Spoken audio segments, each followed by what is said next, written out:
समीरपुर नाम का एक गांव था।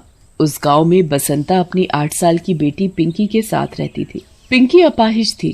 घर चलाने के लिए बसंता घर में मिट्टी के बर्तन बनाया करती थी।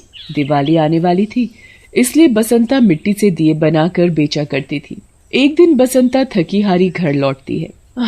आज भी कोई दिया नहीं बिका, ऐसे कैसे घर चलेगा। माँ, उदास मत होइए, आज नहीं तो कल हमारे दिए जरूर बिकेंगे। अच्छा माँ, एक बात बोलूं? हाँ मेरी बच्ची, बोलो। मैं सोच रही थी कि क्यों ना हम दिए के साथ साथ पटाखे भी बेचे। क्या पता पटाखे के साथ साथ दिए भी बिक जाए हमारे। बात तो तुम बिल्कुल सही बोल रही हो, पर मैं तुम्हें इस हालत में अपने साथ नहीं ले जा सकती। माँ, मैं घर में बैठी बैठी बोर हो जाती हूँ, आपके साथ जाऊंगी तो मुझे अच्छा लगेगा। ठीक है, कल हम दोनों साथ में चलते हैं। सुबह होते ही दोनों साथ में पटाखे बेचने निकलते हैं। पटाखे ले लो, पटाखे ले लो, ले लो, पटाखे ले लो। तभी एक आदमी उनके पास आता है। ये भी कोई पटाखे होते हैं? ये सब कचरा है, कचरा। इन्हें तो किसी कचरे में जाकर फेंक दो। ऐसे पटाखे जलाने से कहीं हमारे बच्चों को कुछ नुकसान पहुंचा तो नहीं। नहीं, मुझे नहीं चाहिए। फिर वो आदमी वहाँ से चला जाता है। फिर दोनों एक कपड़े की दुकान पर जाते हैं। बाबूजी, पटाखे ले लीजिए अपने बच्चों के लिए। हुड़ी बाबा, चल चल निकल यहाँ से, पता नहीं कहाँ कहाँ से आ जाते हैं। अरे इन्हें यहाँ से कोई निकालो। हुड़ी दादा। दुकानदार दोनों को धक्का देकर दुकान से बाहर निकाल देता है। बसंता नीचे गिर जाती है और उसके टोकरे में रखे सारे दिए टूट जाते हैं। माँ उठो, माँ उठो, आपको कोई चोट तो नहीं आई ना? चलो माँ, घर चलते हैं। जैसे तैसे दोनों घर पहुँचते हैं। माँ, तुम आराम करो, मैं तुम्हारे लिए दवा का इंतजाम करती हूँ। बसंता को बीमार देख पिंकी परेशान हो जाती है। ऊपर से उसके पास इतने पैसे भी नहीं होते कि माँ के लिए दवा ला सके। पिंकी उदास मन लिए गांव के पास बनी नदी के पास जाती है और वहाँ बैठकर पिंकी रोने लगती है। पर पिंकी को नहीं पता होता कि जिस नदी के पास वो बैठी है, उस नदी के पास एक चुड़ैल भी रहती है। पिंकी को रोता हुआ देखकर चुड़ैल उसके पास आ जाती है। क्या हुआ बेटी, क्यों रो रही हो? चुड़ैल, मुझे मत मारो, मुझे जाने दो, मुझे अपनी माँ के पास जाना है।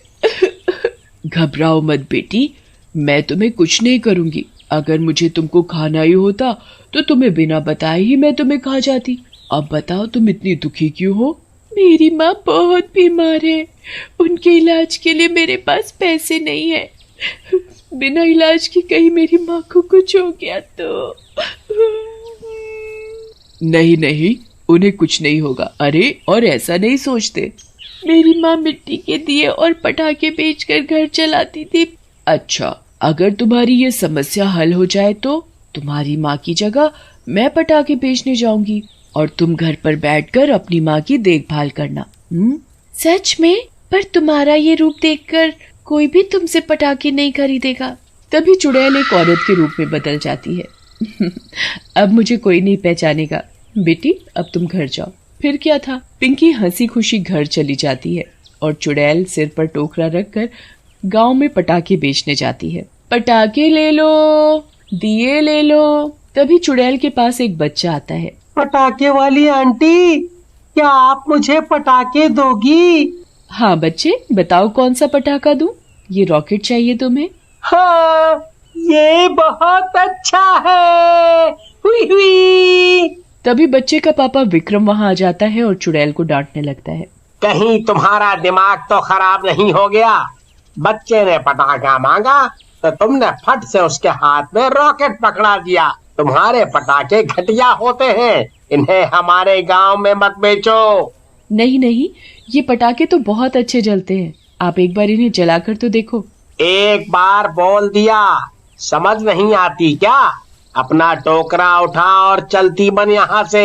फिर क्या था, चुड़ैल को बहुत तेज गुस्सा आता है और वो तभी अपने चुड़ैल रूप में आ जाती है और मुरली की पीठ में एक रॉकेट बांध देती है। अरे तुम तो कोई चुड़ैल हो, मुझे छोड़ दो, जाने दो मुझे। जब ये रॉकेट चलेगा ना, तब पता चलेगा तुझे कि ये कितना बुरा है। फिर क्या था, चुड़ैल रॉकेट में आग लगाती है आग लगते ही मुरली दूर जाकर गिरता है। ऐसे ही चुड़ैल फिर आगे बढ़ती है, पर पूरे दिन गांव भर में घूमने के बाद भी उसका ना तो दिया बिकता है और ना ही पटाखा। अगर आज एक भी पटाखा नहीं बिका तो पिंकी की माँ का इलाज कैसे होगा? चुड़ैल सोच में पड़ जाती है, क्यों ना मैं बाजार में जाकर बेचूं इन्हें। चुड़ैल बाजार में जाती है। तभी चुड़ैल को वहाँ एक बच्चा अपनी माँ से दुकान में रखे पटाखे लेने की जिद करता दिखाई देता है। बहन, बच्चा बहुत रो रहा है, तुम मुझसे ये पटाखे खरीद लो, मैं बहुत गरीब हूँ। औरत को उस पर तरस आता है तो वो अपने बच्चे के लिए कुछ पटाखे खरीद लेती है। कुछ पैसे हाथ आते ही चुड़ैल पिंकी को वो पैसे दे देती है। तुम बहुत अच्छी हो, तुम्हारी वजह से मेरी माँ अब ठीक हो जाएगी। चुड़ैल फिर से जंगल जाती है और चुपचाप ढेर सारे पटाखे बनाती है। अगले दिन सभी पटाखों को टोकरे में भरकर जगह जगह बेचती है। थोड़ी ही देर में चुड़ैल का पूरा टोकरा खाली हो जाता है। चुड़ैल के पटाखों की बात धीरे धीरे सभी पटाखों की दुकानों तक पहुंच जाती है। अरे भाई, तुमने भी वही सुना क्या जो मैंने भी सुना? तुम शायद उस पटाखे वाली की बात कर रहे हो। हाँ, वही। सभी लोग उसी से ही पटाखे खरीद रहे हैं। ऐसे तो हमारा दिवाला ही निकल जाएगा। तभी वहाँ विमल आ जाता है। अरे भाइयों, वो जो पटाखे वाली है ना, वो कोई साधारण औरत नहीं है, वो तो कोई चुड़ैल है, चुड़ैल। चुड़ैल। लगता है तुमने कोई नशा वशा किया हुआ है। अरे कोई चुड़ैल वुड़ैल नहीं होती। मैं सच बोल रहा हूँ, मेरा यकीन करो तुम। मैंने उसे देखा है।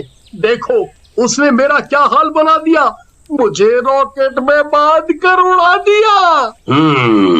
छुप कर देखना पड़ेगा कि वो कहाँ से आती है और इतने सारे पटाखे कहाँ से लाती है। सभी मिलकर उस पटाखे वाली को ढूंढकर उसका पीछा करते हैं। जंगल में उसे जादू से ढेर सारे पटाखे बनाते हुए सब देख लेते हैं। अच्छा, तो ये बात है विमल भाई, जो तुमने बोला था बिल्कुल सही बोला था। ये तो सच में चुड़ैल निकली। ये तो अपने जादू से पटाखे बनाकर बेचती है, पर ये ऐसा क्यों कर रही है वो भी मुझे पता है। वो जो बसंता है ना, ये उनके लिए सब कर रही है। अच्छा, ये सब उसका करा धरा है। भाइयों, वो हम सबसे बदला ले रही है, क्योंकि हम उसके पटाखे और दिए बिकने नहीं देते ना, इसलिए उसने इस चुड़ैल को अपने घर पनाह दे रखी है। चलो भाइयों, आज उस बसंता की खैर नहीं, सभी को चुड़ैल के बारे में बताते हैं। फिर सभी लोग गांव में जाकर सबको चुड़ैल के बारे में बता देते हैं। अच्छा, तभी मैं कहूँ कि उसके पटाखे कुछ अजीब ही हैं। अरे, इसका मतलब हमारे गांव पर चुड़ैल का साया है। ऐसे तो वो एक एक करके हम लोगों को खा भी सकती है। नहीं नहीं, ऐसा नहीं होगा। चलो भाइयों, सब आज हम उस चुड़ैल को मार डालेंगे। फिर क्या था, पूरा गांव हाथ में मशाल लिए बसंता के घर पहुंच जाता है। बसंता, ओ बसंता, बाहर निकल। बीमार हालत में ढीली सी बसंता और पिंकी घर से बाहर आते हैं। क्या हुआ भाइयों, इतनी भीड़ क्यों लगा रखी है? क्या बात है? अरे, इन्हें उस चुड़ैल के बारे में सब पता चल गया। उस चुड़ैल को आज हम मार डालेंगे। भाइयों, ऐसा करते हैं, इस घर में ही आग लगा देते हैं। चुड़ैल खुद ब खुद जलकर मर जाएगी। नहीं नहीं, मेरा घर मत जलाओ, वो चुड़ैल तो बहुत अच्छी है। तभी वहाँ चुड़ैल भी आ जाती है। ये वही चुड़ैल है, मारो उसे।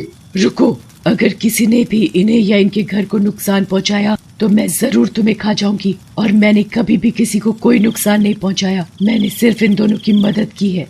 तुम इनकी मदद करके हमारा नुकसान क्यों कर रही हो? अच्छा, अपने नुकसान की पड़ी है। तुम सबको इन लाचार बेबस पर तरस नहीं आता क्या? अगर तुम लोग कुछ गरीब लोगों से दिए और पटाखे खरीद लो तो उनके घर में 4 पैसे आएंगे और वो भी तुम सब की तरह अपनी दिवाली मना सकते हैं। इन गरीब लोगों को तुम सब धुतकार कर भगा देते हो। तुमने बिल्कुल सही कहा। इस दिवाली पर हम सभी बसंता के बनाए हुए दिए ही जलाएंगे, फिर दिवाली आती है और पूरा गांव बसंता के बनाए दियों से जगमगा रहा होता है।